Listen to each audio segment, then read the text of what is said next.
Hello, my name is Tylluan. I'm a solitary pagan witch. I'm an author and the founder of the Wolf and Howl Press. This little thing by here is not a bumblebee or anything. It's a little microphone to try and improve the sound quality so it's a bit clearer. It's going to be a bit of a walk on the wild side today. We have a new puppy. As many of you know, we lost Noah, who was a star in his own right on these videos, and he passed over the Rainbow Bridge. And we now have a little puppy basset hound called Tapio, who has joined our little tribe. And he's still at the stage where he wants to tear everything to bits, so it could be a bit hair-raising. Anyway, today I would like to talk to you, please, about bringing up children as pagan. Now, I'm not a great fan of bringing up children as anything other than kind and decent and compassionate human beings. I think that's what has to come first. If you do it because of your religion, your spiritual path, that's fine, but you don't have to hammer that into a child. You really should let them find their own way. They will turn out better because of it. If they decide at some point in their lives they want to be a pagan, fine. They'll have copied what they've seen with you, and that's great, but they have to find it for themselves.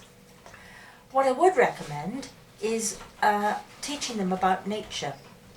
Now, when my children were young, we used to do something called the Folklore Club, which we did every long summer holiday. We did on some of the other summer holidays as well, but the long one was particularly good.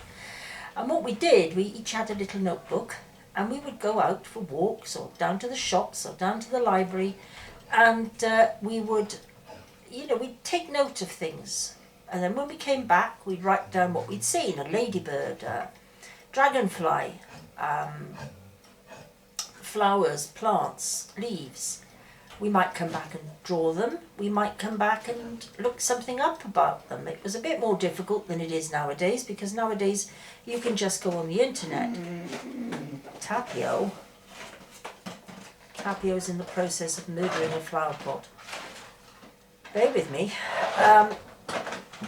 Nowadays we can look things up on the internet, but back then it was all, go down the library, get a book out. If you couldn't find it at home in one of my books, we would have to go and look it up. And it's a very good thing, because it teaches children the importance of looking up, how to look up, and it also teaches them to be more aware of the world around them. And if you're trying to teach them stuff about nature, go for the funny things. I mean, I did something with my grandchildren the other week, and they'd seen some sea anemones in a rock pool.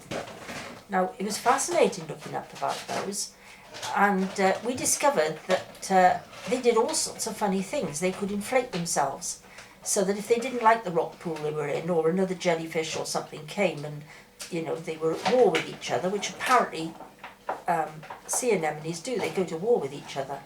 But if they didn't like it, what they would do is they'd inflate themselves just as the tide was coming in, and then they'd float off to a different place, which is great, I think.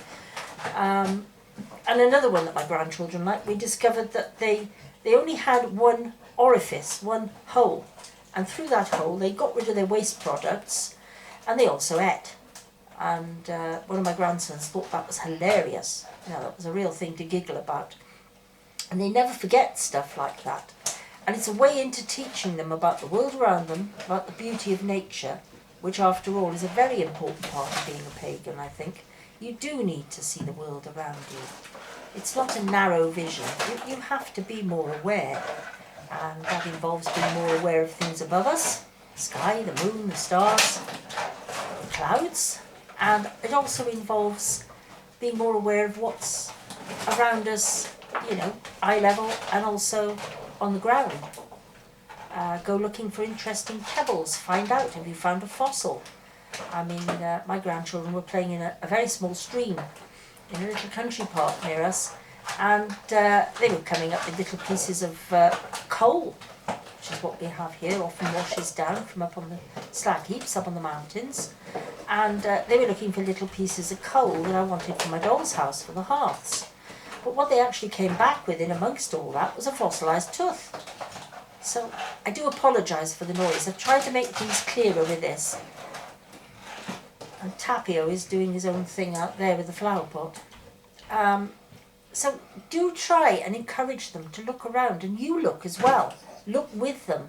see through their eyes and help them to see through your eyes too. And that's really all I've got to say about bringing children up as pagans. Do your best. You'll get things right, you'll get things wrong, we all do. But enjoy it, because it's a wonderful time. And don't be afraid to go and look things up. Never be afraid with a child to say, I haven't got a clue what it is, but we'll go and look it up.